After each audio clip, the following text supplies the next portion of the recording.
Juan, el Evangelio del Verbo. Es nuestro estudio número 35. Vamos a buscar en Juan capítulo 1, versículos 1 al 3, donde leemos lo siguiente. En el principio era el Verbo, y el Verbo era con Dios, y el Verbo era Dios.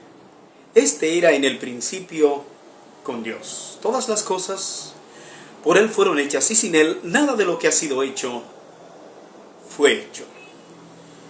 Que el Señor bendiga su santa y bendita palabra. Entramos al estudio del cuarto evangelio, que en el libro de Apocalipsis se le compara con un águila volando. Apocalipsis capítulo 4, versículo 7. Cuando denominamos al Evangelio según San Juan como el Evangelio del Verbo, queremos significar que Juan hace énfasis en la divinidad de Jesús. Y así lo explica desde el inicio de su relato en Juan capítulo 1, versículos 1 al 3, como hemos leído. Este verbo es el logos o palabra eterna de Dios.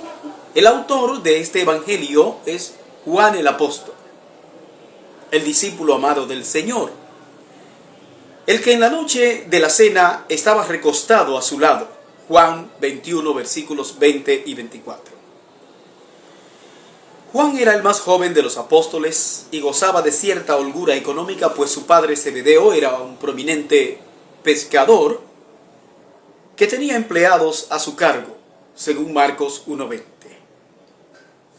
La madre de Juan, Salomé, fue una importante discípula del Señor que estuvo siempre activa en los movimientos del ministerio de Cristo y que la vemos muy ocupada en el momento de su muerte y de su sepultura. Juan formaba parte del círculo íntimo del Señor, que estaba compuesto además por Pedro y Jacobo, que por cierto, Jacobo era hermano de Juan. Pero además fue a este discípulo, a Juan, al que Jesús entregó el cuidado de su madre en la hora de su muerte en la cruz, según se consigna en Juan 19, 26 y 27. El Evangelio de Juan fue probablemente el último evangelio que se escribió y la fecha de su composición se registra entre el año 85 y el 95 después de Cristo. Este es el evangelio que se encarga de despejar de manera muy particular todas las dudas acerca de la divinidad de Jesús. Juan escribe su evangelio en un tiempo en el que estaba en apogeo la doctrina del gnosticismo, que plantea que Jesús no tenía un cuerpo físico real, lo cual contradice la realidad de la humanidad de Cristo. A creencias como esta se tuvo que enfrentar Juan, como se demuestra en sus cartas al final del Nuevo Testamento. Pero no cabe duda de que el Evangelio de Juan es un evangelio especial y diferente de los otros tres denominados evangelios sinópticos. Debemos destacar que Juan es también el autor del último libro de la Biblia, el libro de Apocalipsis, y que la redacción de esta revelación final es uno de los motivos para que fuera preservada su integridad física, según leemos en Juan 21, versículos 22 y 23. Juan nos atestigua que de ninguna manera se escribió todo lo que Jesús hizo, sino que el Espíritu Santo hizo una selección de las cosas que se debían escribir. Fíjese cómo él dice: y hay también otras muchas cosas que hizo Jesús, las cuales, si se escribieran una por una, pienso que ni aún en el mundo cabrían los libros que se habrían de escribir. Y termina con un amén. Juan 21, 25. O sea, que los evangelios, tal y como los tenemos en el día de hoy, constituyen la fuente de autoridad de la fe cristiana. Que los evangelios son los escritos que hablan acerca de Jesús, que tienen el sello de autoridad del Espíritu Santo, de las iglesias del primer siglo y de los apóstoles. Veamos pues la vida, la obra y la pasión del Verbo. Primeramente veamos la vida del Verbo, verbo con B mayúscula. Como hemos dicho, Juan no nos habla acerca de la niñez de Jesús, sino que comienza su relato, al igual que Marcos, a partir del bautismo del Señor. Pero hace una introducción extraordinariamente, que podríamos decir que es una introducción teológica, sobre la persona de Jesús. No en vano estuvo tan cerca este discípulo del Señor. El apóstol Juan tiene la misión de presentar el concepto de que el Verbo, o sea, el Señor Jesucristo, es el que revela al hombre la realidad de Dios.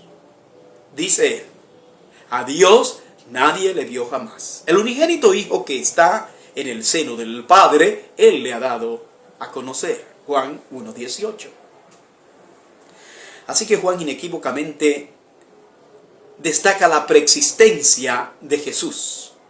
O sea que Jesús es antes de nacer de la Virgen María. En ese sentido, Jesucristo es el único ser humano preexistente. Ningún otro ser humano ha existido antes de ser concebido en el vientre de su madre. Esto es así por el hecho de que Jesucristo es Dios mismo que se ha hecho carne, nos dice el apóstol. Y aquel Verbo fue hecho carne y habitó entre nosotros.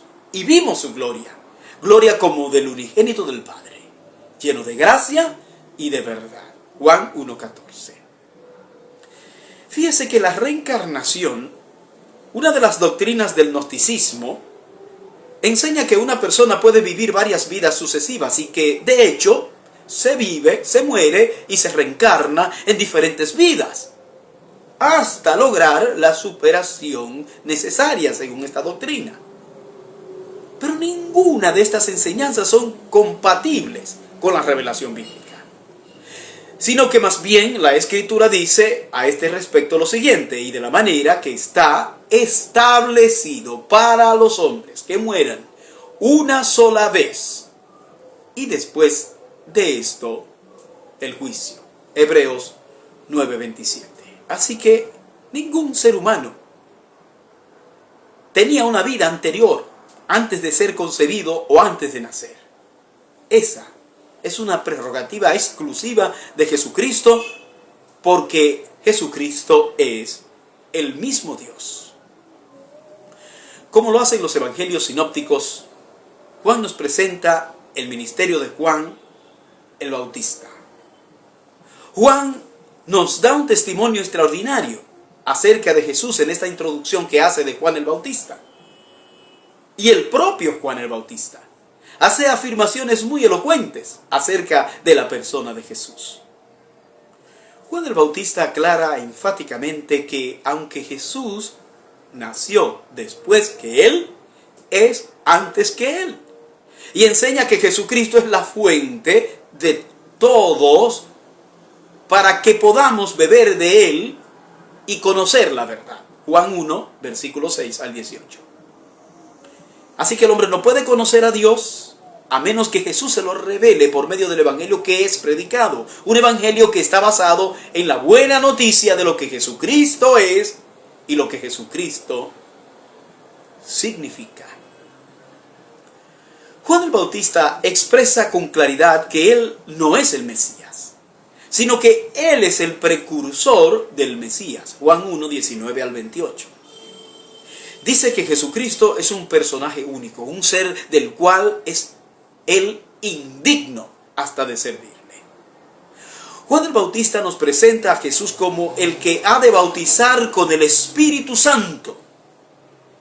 Un bautismo sin el cual el bautismo con agua no tiene ningún significado. Juan 1, 19 al 28. Cuando uno es bautizado en agua a partir del sacrificio de Cristo, es bautizado en el nombre del Padre y del Hijo y del Espíritu Santo. Así que todo aquel que es bautizado de esa forma y que ha manifestado fe verdadera es porque ya ha sido bautizado en el Espíritu Santo.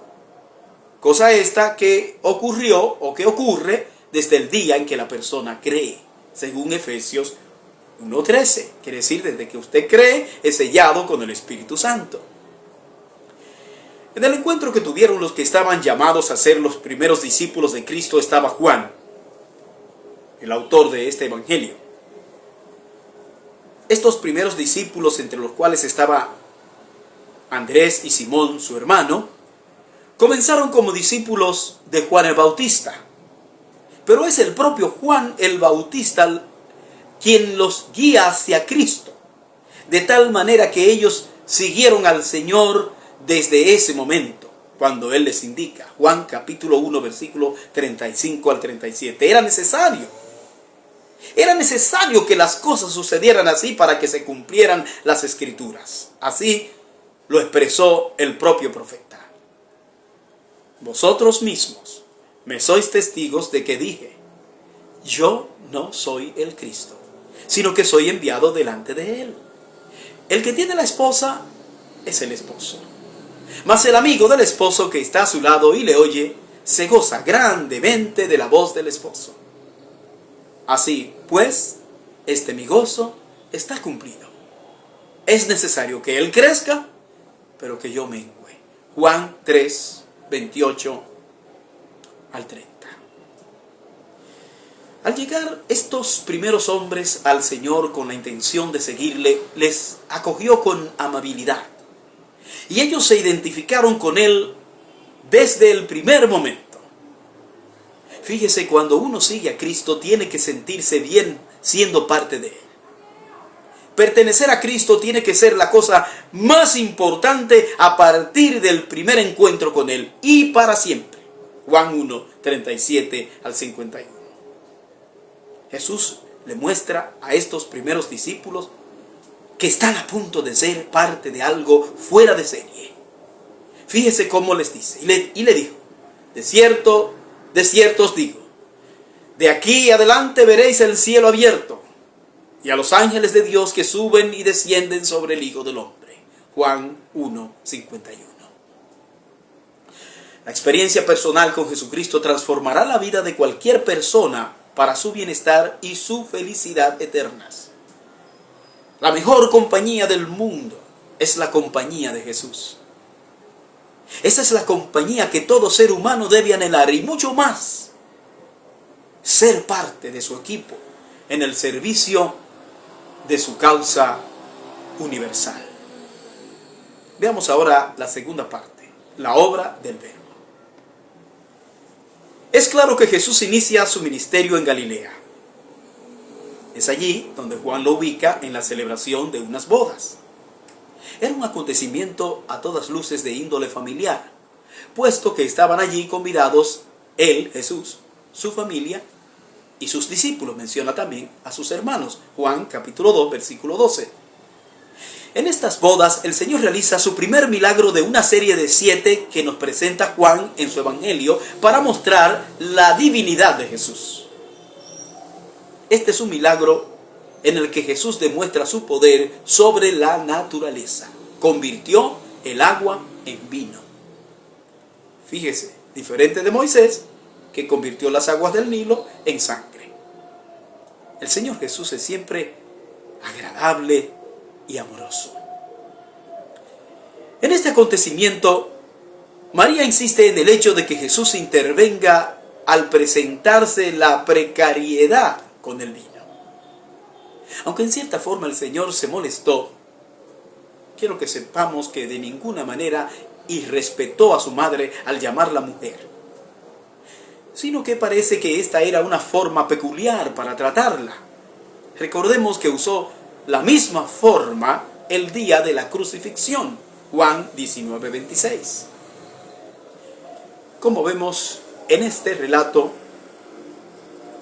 del agua y el vino, Él es el que sabe cómo se ha de producir el milagro y cuándo debe ocurrir. Y lo mejor que podemos nosotros hacer con los resultados es sacarle el mejor beneficio, pues el Señor siempre obra para que las cosas sean perfectas. Y para que esas cosas perfectas que Él hace sean debidamente aprovechadas. Después de esto, Juan nos dice que Jesús fue a Jerusalén. Esta primera vez el Señor purifica el templo al inicio de su ministerio y luego al final también lo vuelve a purificar. Aunque los demás evangelistas solo se refieren a la segunda vez que lo purificó, o sea, al final, en su última semana. Esta primera purificación la encontramos en Juan capítulo 2, versículos 13 al 22. Y todos conocemos el relato de Jesús y Nicodemo. Un encuentro entre el Señor y un principal de los judíos que tenía una gran necesidad de conocer a Jesús y que finalmente se llegó a convertir en uno de sus discípulos. Toda esa historia está narrada en el capítulo 3 de Juan. Este pasaje ha servido para llevar a muchas personas al conocimiento de la verdad y les ha inspirado para seguir a Cristo. En este episodio, Jesús nos enseña acerca de la necesidad de nacer de nuevo. Es impresionante el encuentro de Jesús con la mujer samaritana, que se narra en el capítulo 4 de Juan, en el que Jesús muestra las evidencias de su humanidad, pero sobre todo muestra su amor a las personas perdidas, derribando las barreras raciales, derribando las barreras culturales, derribando las barreras sociales. Juan nos presenta ahora los otros 6 milagros que muestran las evidencias de la divinidad de Jesús. Jesús realiza la curación del hijo de un funcionario real. Juan 4, 43 al 54. Jesús realiza la curación del enfermo en la piscina de Betesda. Juan 5, del 1 al 9. También encontramos la alimentación de los 5,000 en el milagro de los panes y los peces. Juan 6, versículos 1 al 5. Vemos el extraordinario milagro de caminar sobre el agua en el mar. Juan 6, 16 al 25. La curación del ciego de nacimiento. Juan 9, del 1 al 41. Y antes de iniciarse su última semana, nos encontramos con el milagro de la resurrección de Lázaro. Uno de los acontecimientos que aceleró la decisión del Sanedrín de buscar la manera de eliminar al Señor. Juan 11, versículos 1 al 44. Todas estas son obras poderosas del Señor que demuestran su divinidad. Sin duda alguna que Juan está altamente interesado en mostrarnos las evidencias de la divinidad de Jesús. Y por eso es importante que recalquemos, que no dejemos de mencionar los famosos 7 yo soy que pronunció Jesús, que lo enlazan definitivamente con el Jehová del Antiguo Testamento. Primeramente, Jesús se presenta como el pan de vida. Dice la Escritura, Jesús les dijo, yo soy el pan de vida. El que a mí viene nunca tendrá hambre. Y el que en mí cree no tendrá sed jamás. Juan 6:35. Número 2, Jesús se presenta como la luz del mundo. Dice la Escritura. Otra vez Jesús les habló diciendo, yo soy la luz del mundo. El que me sigue no andará en tinieblas, sino que tendrá la luz de la vida. Juan 8:12. Número 3. Jesús se presenta como la puerta. Dice, yo soy la puerta. El que por mí entrare será salvo, y entrará y saldrá y hallará pastos. Juan 10:9. Número 4. Jesús se presenta como el buen pastor. Dice el Señor, yo soy el buen pastor. El buen pastor su vida da por las ovejas. Juan 10:20. Número 5. Jesús se presenta como la resurrección y la vida. Dice el Señor, yo soy la resurrección y la vida. El que cree en mí, aunque esté muerto, vivirá. Y todo aquel que vive y cree en mí, no morirá eternamente. ¿Crees esto? Juan 11, 25 y 26. Y finalmente Jesús se presenta, penúltimamente, como el camino y la verdad y la vida. Jesús dijo, yo soy el camino y la verdad y la vida. Nadie viene al Padre sino por mí. Juan 14:6. Y el número 7, Jesús se presenta como la vida. Dice: yo soy como la vid. Yo soy la vid, vosotros los pámpanos. El que permanece en mí y yo en él, este lleva mucho fruto, porque separados de mí, nada podéis hacer. Juan 15:5. A partir del momento en que Jesús hace su entrada, entonces ya en Jerusalén, en la que es proclamado en ese lugar como rey, se inicia la última semana o pasión del Señor. Se concentra con sus discípulos para impartirles unas enseñanzas cruciales. Es allí donde sus discípulos se enteran de que Él va a morir. Y aprovechando la reunión de la última cena, allí realiza uno de los actos más hermosos y significativos de su ministerio: el lavamiento de los pies de sus discípulos. Juan 13, del 1 al 20. Allí se revela entonces también el complot de Judas, a quien Jesús se dirige de manera velada para evitar que los discípulos se escandalicen. Dice: y después del bocado, Satanás entró en él. Entonces Jesús le dijo: lo que vas a hacer, hazlo más pronto. Pero ninguno de los que estaban a la mesa entendió por qué le dijo esto. Porque algunos pensaban, puesto que Judas tenía la bolsa, que Jesús le decía: compra lo que necesitamos para la fiesta, o que diese algo a los pobres. Cuando él, pues, hubo tomado el bocado, luego salió, y era ya de noche. Juan 13, 27 al 30. Jesús en esta ocasión revela verdades importantes respecto de Él y del Espíritu Santo a sus discípulos, que son clave para la seguridad de su fe y la tranquilidad de cada uno de ellos. Estas instrucciones son necesarias también para los cristianos en sentido general, frente a los acontecimientos que se ciernen contra todos aquellos que siguen al Señor Jesús. Jesús ha de pasar por grandes tormentos que son necesarios para que se llegue a cumplir todo lo que fue revelado por medio de los profetas del Antiguo Testamento, y también aquellas cosas que Él mismo dijo durante su ministerio acerca de Él. Juan, todo el capítulo 14 y hasta el capítulo 16, quiere decir 14, 15 y 16. Un episodio de gran significado que nos presenta Juan en su Evangelio se refiere a la oración de Jesús en favor de sus discípulos como forma de despedida. Allí está encomendándolos al Padre. Jesús sabía los grandes tormentos que esperaban a sus seguidores y a su naciente iglesia. Por eso los encomienda bajo la protección del Padre. Juan capítulo 17. Esta oración también nos alcanza a nosotros en el día de hoy. De modo que en los momentos cruciales de nuestras vidas y de la vida de la iglesia, esa oración del Señor sigue teniendo vigencia para todas las generaciones.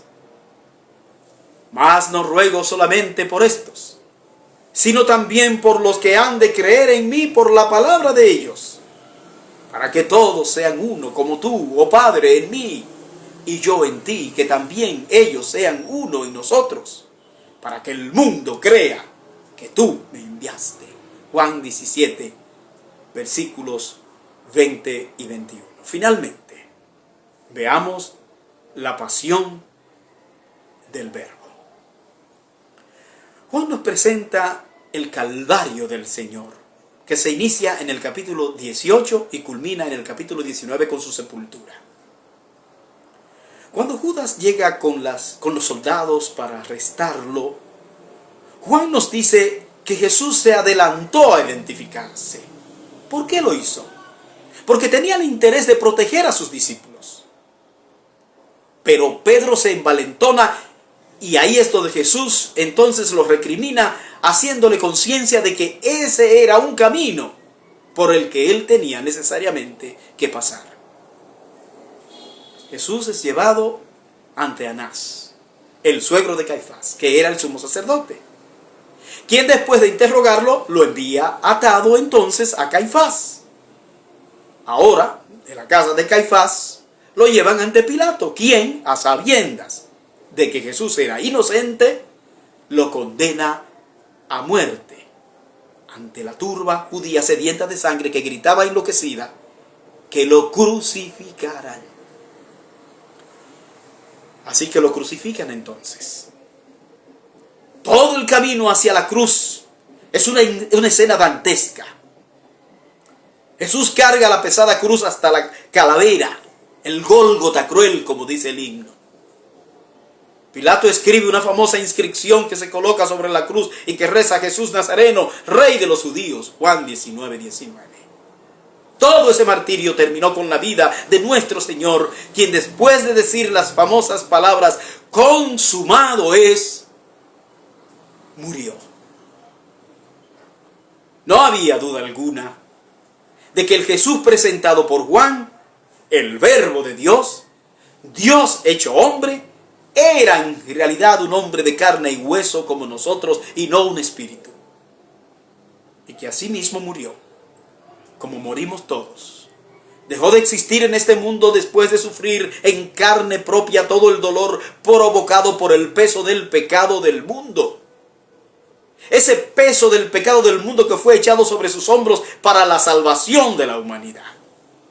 Ahí estaba el Cordero de Dios, quitando con su sacrificio en la cruz el pecado del mundo, como dijo Juan el Bautista.